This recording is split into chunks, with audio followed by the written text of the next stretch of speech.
Hey everyone, welcome back to RPG Imaginings. I've been on a little bit of a hiatus recently because I live in the Midwest, specifically in Nebraska, and my basement had some flooding due to the recent spring melt. And my recreation space is still in a bit of a shambles. I still have some cleaning that I need to do, but I think I'm finally at a place now about 2 or 3 weeks after it happened where I can record a video. And today is a great day to record a video because I received a package in the mail from Chaosium Incorporated, and this is the beginning of April 2019. And so those of you in the audience who are familiar with Chaosium can probably guess what this is. And this is something that I had not planned to order or not decided to order until a solid several days before it was released, because I had been thinking about it, considering it. My initial headspace for this was, I'm a huge Call of Cthulhu player. How can I use this in a Call of Cthulhu game? And I've since started thinking about it some more, and in doing that thinking, I've just come to understand that I'm just excited about this, regardless of whether or not I can use it in a Call of Cthulhu game, because I think that it's interesting enough for me that I've been looking for another fantasy game besides Dungeons and Dragons. Now, I'm also doing this unboxing through the lens of somebody who has never played this game before. I've never GM'd it. I've never played it. This is totally fresh for me. And it's a style of game that I've played in the past. I mean, I played Dungeons and Dragons. I played 5th edition. I started playing Dungeons and Dragons back with AD&D 2nd edition. So it's not like I'm a new role player or anything like that, but I actually hadn't heard of this game until a couple years ago when I started following Chaosium religiously as a result of my involvement in Call of Cthulhu. And so what do we have here? We have the Runequest role-playing in Glorantha. This is the 4th edition of the game, and this is the Slipcase set that was just released by Chaosium. And I'm bringing this to you now. This is an unsponsored video, by the way, but I'm bringing this to you now because this is an opportunity for not only for you to see someone unboxing the Slipcase set, but like I said, I've never played this game before, so I thought it would be interesting to give impressions of someone who's never done this before to the audience, whether you're a new player of Runequest or a veteran player of Runequest. I've been on the boards, the basic role-playing boards, the last couple days, asking questions and just reading what people have to say about the game. This game has been around since 1978, and so that makes it all the more surprising to me that I hadn't really heard of it until a couple of years ago. But that's okay, because here we are right now unboxing it, and I hope that you get some enjoyment out of seeing this. So, beautiful art on the cover. I have the Masks of Nyarlathotep slipcase set. This art piece is just gorgeous, and I think it reflects the breadth of what we can expect in terms of mythic role-playing that exists in this game. So what is Glorantha? This is something that I had to ask because I hadn't heard of it. Glorantha is the mythical world that can be found on the other side of our consciousness. First discovered by Greg Stafford over 50 years ago, Glorantha has been explored in such games as White Bear and Red Moon, Dragon Pass, Runequest, HeroQuest, and King of Dragon Past. And, of course, I played the HeroQuest board game when I was a teen back in the late 80s, early 90s. I think is when it was around, but I never understood that it was connected to Glorantha. I've played Dungeons and Dragons for a while, and what strikes me as interesting about this game, in doing a little bit of research before this unboxing, is that this game is not like Dungeons and Dragons in that it seems to have more of a mythic focus. So I'm thinking of like Elric of Melnibone. And it reminds me of Greek or Roman mythology. It reminds me of Beowulf. It reminds me of, to some extent, Conan, Robert E. Howard's Conan. And the reason why I didn't invest in the Conan role-playing game is because I'm not real crazy about the 2d20 system. I'm familiar with BRP, which is what Runequest is based off of, and so that was a big selling point for me, that I sort of knew the basic mechanics of BRP. So in the slipcase set, it comes in 3 parts. Very nicely packed. I noticed that for the Runequest Slipcase set, there was a little cardboard inset that was present here for Masks of Nyarlathotep. It's not here for Runequest, but everything that was in this pack fit very solidly into this case. And I wasn't in any way concerned that it was going to get damaged as a result of that. So we have a Bestiary. I think I'm going to get to that a little later on. We have the main rulebook, and we have the Game Master screen pack. And I'm going to go ahead and start, I think, with the Game Master screen pack, because as a new player to Runequest, I'm interested to see, what the art looks like for this, and I'm going to try to take this apart in a manner that's not going to break it. I think that this is going to be my best bet here. Yes, it worked. Okay, so let's dive into this Game Master screen pack and see what we have in here. When I bought the Masks of Nyarlathotep Slipcase set, I did tons of research, and I knew everything that I was getting before I reviewed it here on the channel, but I've deliberately not done a lot of research into this Runequest slipcase so that I could be a little bit more surprised on camera. And I really like the way that the cardboard sleeve here that holds everything together meshes with the artwork there. I think that that's a nice touch that they have there. And then we have a scene of Glorantha over there. So, as is typical of this product, we have this sheet that sort of wraps everything together, which I will save it, because when I return this to my shelf, I'll basically tuck everything back into this little paper sleeve here so that everything fits nicely. We have the Game Master Adventures, which is perfect bound, but man, this thing is thick. Okay, it clocks in at 120-ish pages, and it has, I think, 3 adventures in it, and my understanding that Apple Lane is one of the first adventures that was released for Runequest, and so Chaosium has been doing a really great job at hitting the nostalgia hard for people, and so it doesn't surprise me that when they've reprinted these products, they've included some of the most classic adventures. I mean, I was hugely impressed with the Call of Cthulhu starter set, and the fact that they included Edge of Darkness again, which is a classic scenario, and that they revamped Paper Chase and Dead Man's Stomp. And although I'm not familiar with Runequest, my understanding is that Apple Lane is a classic scenario. So I'm not going to spend too much time here with the scenario book because we don't want to spoil anything. But gosh, this map is just gorgeous. I love it. So there we go. We have this Game Master Adventures book, really thick book that comes along with it. Okay, we have Game Master references. For a game like this game on first inspection seems a little crunchy to me, but that's not an insult, because I think what you get, what I'm beginning to understand with Runequest, is that what you're getting with Runequest is a game that is heavily grounded in mythology and character background being a critical part of your character.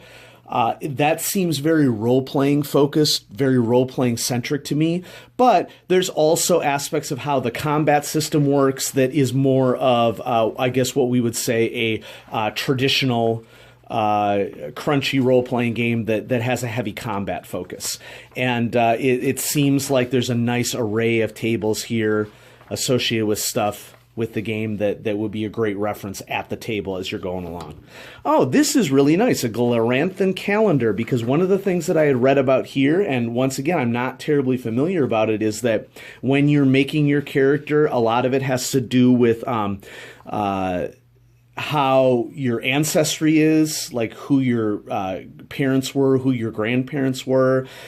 This is a calendar focus game as well, in that different things, festivals are happening in different seasons. That's kind of a fun addition. There's no way I would have expected that this would have been a thing. This just adds to the richness of the setting. I think that's really cool.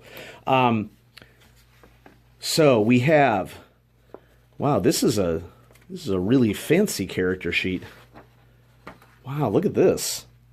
I mean, I'm not quite sure, as a new player to the game, I understand, the provenance of, what the meaning is of such a detailed character sheet, but I'm sure as heck not complaining about it. I mean, this thing is amazing. Like, if you had, like, a legacy character, I think, and you wanted to use this folio for like your legacy character that you'd been playing for decades and decades and decades, and you were going to update it to 4th edition, this would be something really cool for you. There are, of course, just an additional character sheet folio here. I mean, it's, I think, a testament to the richness of this game that, like the BRP system, where there are aspects of these mechanics that are very simple, and a lot of these mechanics will fit on one. And in the case of skills, it goes onto the second page. But we also have expectations that when you create a character for this game, your family events, the property you hold, who your allies and mounts are, more family history and background information. It's that sort of richness that really adds to a role-playing setting. We have some pre-generated characters, Vasana, Farnan's daughter, and in reading the PDF a little bit before this, I think that this character is featured throughout the main game book, which we'll get to here in a second. So, Vasana, Farnan's daughter, Yaniath, Varina's daughter, Harmast, Baranthas' son, Vishidun, Vaster, son of Paijim, Sarala, daughter of Toria, Natham, son of Neon. Ooh, and he's got this like kitty ally, his shadow cat ally that he has. And then some non-player character sheets to flesh that out. And here we have some cool maps. Some of these maps are associated with scenarios, so I'm not going to delve into too much detail with that, but that is just gorgeous. And what I like about this is that not only is it pretty, but it's really easy to see the logistics of how everything is organized. Like, I'm not as big of a fan of maps that go so heavy on the art that you can't really tell where anything is. And I think that this is a good combination of art with schematic. I appreciate that. And so here's the Apple Lane map. I'm not going to spend too much time dwelling on that. There may be spoilers for this stuff, and so maybe I should have had a warning before I started doing this, but just wanted to share that with all of you. Another map, and I'm thinking that this probably connects up with the map over here to some extent, would be my guess. You know, I'm not quite sure how and if these two would connect together, but I'd have to do a little bit more research in order to understand that. So a nice map there. And then we have a full 4-page fold-out map of the Kolimar tribe, and on the other side, the Kolimar clans. And so I'm not sure if this meshes with a particular scenario, but that's a full fold-out map there. And then you get another map. Wow, this is nice. This is a 9-panel map of what looks like this is a map specifically of Dragon Pass, which I think that the core book particularly emphasizes, or I'm sorry, the Glorantha source book is something that I've been doing a little bit of research in if I decide to delve into the lore of the system, and Dragon Pass is heavily featured in the Glorantha source book. So there's that, and we have a keeper screen. And so we have, you know, what I would consider to be Mesopotamian inspired, which seems to fit the setting, sort of iconography on the keeper screen. And we have a procession of some sort, a king being led along, and sea scene with some mountains in the background and a reddish moon, and then a highly detailed Game Master screen, which I'm sure includes everything that you need. Attack and parry results. A resistance table is present in Runequest 4th. It was taken out of Call of Cthulhu 7th edition. And then all the various runes, consequences of fumbles. That's another thing that really attracts me to this game, is that the outcomes of combat is not you hit someone, they take damage, or you hit them and they get pushed. There's more of a, well, what if something hits you on the arm? What if something hits you on the leg? What's going on there? So I'm going to try to just maybe zoom in a little bit more. And this is mechanical, folks. I'm not actually zooming in there. I'm turning a crank on my tripod. Give you a little bit of a alteration there. So I'm seated down now, so if the sound is a little bit different, it's because my head is moved to a different place with the camera. And so here we have Runequest role-playing in Glorantha. I had seen, this book has been out for I think a couple years now, and I had leafed through it at my local hobby store. But with the Slipcase coming out, what really made me bite on the Slipcase was this Bestiary, which part of what I'm going to do with this is not only if I ever get around to actually playing RuneQuest, because, I mean, if you're an adult in the audience, you know that gaming time is precious. And I'm really more of a Call of Cthulhu gamer than anything else. I mean, I would say my three main games are Call of Cthulhu, Dungeons & Dragons 5th, and Savage Worlds are my three main games that I main, so to speak, you know. But that doesn't mean that I'm not interested in other role-playing games, which is, you know, why I started this channel. But I'm really interested in the Bestiary here for Call of Cthulhu purposes. And so maybe I'll just start with this since I have it on top. Once again, we have a cool map that is a nice blend of art and schematic. And turns out Sandy Peterson did work on this version of RuneQuest, and shout out to MOB on the Basic Role Playing forums, was a contributor as well. And of course, the late Greg Stafford, rest in peace, sir. I respect your contributions to the hobby, even though I only found out about RuneQuest and didn't start delving into it until now. I respect the wonderful things that people have said about Greg. So what do we got here? Well, the first thing that really struck me is this book is dedicating space to what is the ecology of this world? What are the ecological zones? What is the nature of creatures within this world?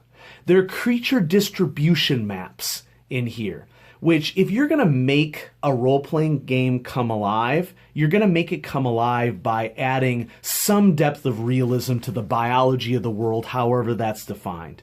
And so we have troll strongholds and troll hunting lands, wolf brothers. I don't know what any of these names mean because I haven't played the game. But what I did notice when I first started checking out the PDF when I ordered this a couple days ago, one of the advantages of living in Nebraska is that the Chaosium warehouse is in Minnesota. And so I ordered this on Wednesday when it was released, and it is now Saturday and I have it in hand. So, you know, that's a nice little perk for me, so to speak. And it gets you all a video quicker too. The elder races in this game I find really, really interesting because they're so fleshed out and there's so much history behind them and their differences and what set them apart from each other. Elves are dealt with very differently in the RuneQuest system than they are in classic fantasy like Lord of the Rings or Dungeons and Dragons. The first thing that struck me when I was leafing through the PDF of this is that the detail that goes into players playing some of these elder races. Like, I turned this page to baboons, and I'm like, hex, yes, I want to play a baboon adventure. Why would you not? I mean, I just find that amazing that's some detail went into. Ducks, why the heck not? Okay, creating a duck adventure. And I mean, like I said, I don't know the history of Glorantha that well, but I'm just seeing a lot of things that I find interesting, unique. And I guess what I want to say here is that this is different from the same old that you're used to. I love 5th edition, nothing against 5th edition, but this is a fresh take on a fantasy world that Greg Stafford, when he created it, obviously put a lot of care into making something that he was own and that was his own and was had some unique elements to it. And so we have dragons and giants, but it's all Greg's spin on these different, and there may be other authors involved. I'm not trying to say that this was all Greg Stafford. If someone in the audience has done some heavy creation from Glorantha, I just don't know, because this is the first time that I've gotten to this. The Mastali, the dwarves. I had a lot of fun today watching a video about the dwarves of RuneQuest and how their society is organized and how they develop their skills and what metals they work and what's necessary to become a diamond dwarf if you can become skilled enough. Newtlings. And so in starting to dive through the PDF, and it's just gorgeous here in the book as well, these are all playable races for RuneQuest. So if you really want to make a rich living world, this is all laid out for us. We have chaos monsters. I don't really know what separates a chaos monster away from other monsters, but I hear that brews are one of the major sort of evil creatures in this world. There's specific information I really like here about how they deal with rune magic and other sorts of magic maybe a little bit differently, what their shamans are like. I won't pretend to understand the 3 types of magic here in Runequest because I just have a lot of reading to do, but I find it interesting that you have spirit magic and rune magic and sorcery, and that there are distinctions between those. I'm not convinced that I understand the distinction between them, but I'll learn. And then here we have monsters. Glorantha has numerous gigantic or monstrous creatures. Not all monsters are malevolent, and so I'm not quite sure right now what separates chaos monsters from the monsters that we have right here. I mean, it seems to me that these monsters are more like monsters that inhabit the world as opposed to like organized civilizations. And so write down in the comments, what I have wrong and help me out to learn the system. I'd really appreciate that. Griffins, there's a Hippogriff classic monsters here. But then I also hear that rock lizards are a classic example of a foe to fight early on in a Runequest campaign. Now, Runequest being a BRP setting, one thing that I love about BRP is unlike this, how do I want to describe it? Unlike in role-playing games like Dungeons & Dragons or games where you level and your character gradually gets stronger and stronger and stronger and has more and more hit points, Runequest, like many of the other BRP games, and this is something that I really appreciate about Call of Cthulhu as well, is that it really forces the player to not do dumb things, okay? In that your character, no matter how long you've been playing it, could be one-shot by a bear and die if it takes a headshot. And so it's those sorts of things, like really questioning whether one should enter combat or not. What are the consequences of combat? For Call of Cthulhu, should we engage this ghoul at all, because a ghoul could annihilate us, those sorts of things I find to be really interesting. And so here we have it. This is the Bestiary, and part of the reason why I got this Slipcase set is that I could see some of these monsters being ported into the Dreamlands, like especially using some of the rules for this flora. Dream weeds, there you go, okay? And so whenever I have source material for a role-playing game, I try to think about how might I be able to use this for any game that I play. And so that's part of the reason why I bid on this, is that I think that this Bestiary has multiple utility for me. That may not be the case for you, but that's okay. All right, let's continue on to the main rulebook. Oh, I should probably point out really quick that all of these editions, like has been true of Chaosium products since their recent reboot, since they've done the Kickstarters, have these wonderful ribbons. They are maroon ribbons for Call of Cthulhu, and we're getting a lovely silvery gray ribbon for the Runequest books. Really adds to the classiness of the product, I think. So here we are, Runequest Role-Playing in Glorantha. This is the same 6-panel map of Dragon Pass that we saw in the Game Master Screen Pack. Here we go, diving right into it. I noticed that Jeff Richard, the author of Runequest Role-Playing in Glorantha, does post regularly on the Basic Role-Playing forums, and I've appreciated Jeff's comments that he's made as the Slipcase has been released. And so, I mean, I had to read this. You know how, like, if you're familiar with a role-playing game and you're like, all right, skip the introduction, I know what's going on here, whatever. I had to read this, and I'm going to reread it because I need to know what is Runequest. This is totally new to me. And there are aspects of this game that, as we flip through the rules here, there's certain things that on first inspection for a new player to this setting, there are things that really draw me to this, even though I don't have a lot of experience. The first thing that drew me to this in terms of the setting, and it is a standalone role-playing game. Like, why would you do this if you play Dungeons & Dragons? Well, it turns out that there are lots of reasons to play Runequest. And one of them is that it's truly a Bronze Age game. So if you think of Clash of the Titans, the movie from 1979, 1980, around there. This has a very Clash of Titans feel to me. I know that that's not all-encompassing and not entirely fair, but that's what this screams to me. It screams Conan to me, okay? The influence of Robert E. Howard. And it screams mythology to me, like world mythology, not just Western mythology, not just the elves and dwarfs of Western Europe, but also some influences from other areas. And so Glorantha, and it's my understanding that for the first time in this game, the runes that everyone has access to have like mechanical purpose, which I guess they never did before. And so these are the runes that are present in the game. They're elements, powers, forms, and conditions. I still have to do reading on these, but I like the idea that characters are not only attuned, but it seems allied or have allegiances to these different runes. Everybody has magic in this world. Magic is a normal thing, and everybody uses magic regularly in combat. Largely, it seems like in an enhancement way. We have a brief history of Glorantha. I may end up working with the picking up the Glorantha source book if I decide that I'm looking for some more. If I decide that I'm looking for some more history of the world. But here we are in character creation rules, family history, and what happened during different years of the age of the world seems to have an effect, which I think is just awesome.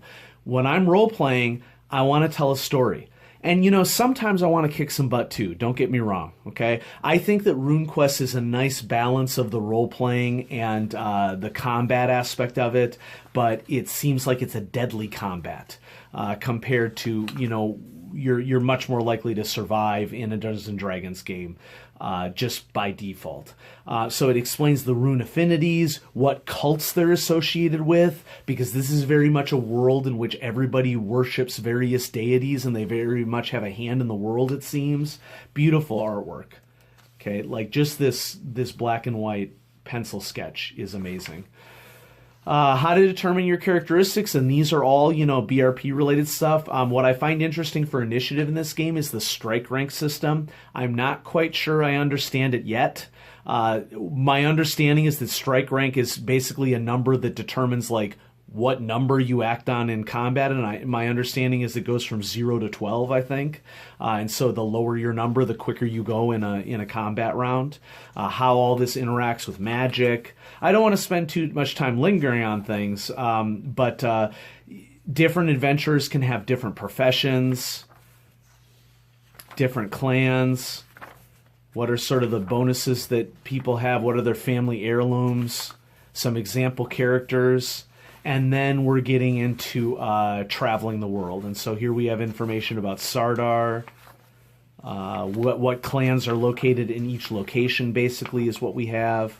I'm going to skip ahead a little here so that we can get to some other aspects of this. Look at this. That's just amazing. That's so beautiful. I love great artwork. Congratulations, Chaosium. Wonderful. So, continuing on, we have various game effects like fire, poison, falling, you know, everything that you would expect in a combat-focused game. Here we are in the skills chapter. There are a lot of skills in RuneQuest role-playing in Glorantha, many more than Call of Cthulhu that are defined. But the benefit of all of this, just like for all basic role-playing games, is that when you use it, it has a chance to improve, which is a mechanic system that I very much prefer, because this is not about you gaining a big pile of hit points as you quote-unquote level up. This is about you have a set number of hit points for the entirety of the time that your character plays this game, but you can get better at certain skills that you do. I just find that to be a preferred way for me to approach role-playing, because I'm more story-focused than mechanics-focused. We hear the different types of attack and parry results, dodge results. We saw this on the Keeper screen. I'm sorry, it must be, is it Game Master screen? Is it Game Master for RuneQuest? I guess that's something that I haven't answered. All the wide variety of different Bronze Age weapons that are here. Iron is not common in this setting as an element.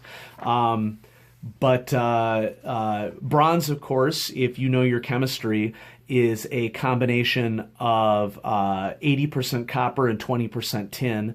And I'm a chemistry teacher, so I'm just going to throw on out there in case you're curious. Tin is a larger atom. When it insinuates itself within the crystalline structure of the metal copper in bronze, it really reinforces the bronze, which is part of the reason why you make bells out of bronze, so that you can strike them with a hammer and not deform a copper bell. And of course, you know, in antiquity, you'd walk up with your bronze sword and it would totally smash somebody's other metal armor. And so, we talk about early arms races. What I find really interesting from a mechanics perspective of this game, this is the kind of crunch that I want, is the long and short of it. There's armor of various types. Notice how head lists 1, 2, 3, 4, 5, 6, 7 basic types of head armor. That's because in Runequest, like Battletech, different parts of the body are all covered with different types of amounts of armor, and there can be special combat game effects that are associated with striking a certain part of the body. That's something that I love about Battletech. That's something that I love about this game. Okay? Information about the runes and rune magic. I'm going to sort of move through the magic chapters quickly, only because I have a lot of reading that I need to do about this. But at the same time, I kind of want people in the audience to be able to see what these things look like and the sorts of spells. So if you want to pause this to gaze at the amazing artwork or pause it to read about some of the spells, go ahead and do that. But I'm just going to lift through it here. The different rune cults and how that associates with and influences magic. Once again, I'm not quite sure that I understand. I'm sure that I do not understand fully how the magic system works. So here's finally rune magic. Okay. And all the different rune spells that you can get that I've been reading a little bit about, like you go into combat and everybody is sort of on the other side of a field enhancing their abilities with rune magic, which I think is a cool take on combat. Shamanism and how that interacts. Spirits in the spirit world. Gosh. The color of the artwork is just amazing. And even like a darker piece, like drawing your eye to this golden part over here, I just really appreciate that. And then sorcery, a third type of magic. Yeah, I don't really understand what the distinction is between the different types, but we're going to go there. And then there's a section here on equipment and wealth. But I want to just highlight here an aspect of this system that I really find interesting from a combat perspective is that notice how a person's body, so to speak, is divided into 8 different sections. Well, 7 plus a shield, and each of these has a armor point value and a hit point value. You still have a total hit point value, I think. I'm new to this. Oh, here we are. So you still have a total hit point value. And if you take a hit in combat, you subtract it from your total hit points. But depending upon where it hits, that will subtract hit points from a particular location. And so, for example, if somebody hits you in the head, that could very well straight up slay your character. Okay? Just like Battletech, where different regions of a mech can be hit and you lose weapons when you lose an aspect of things, I really like the idea of your arm being crippled and you're no longer able to use your shield or wield your weapon.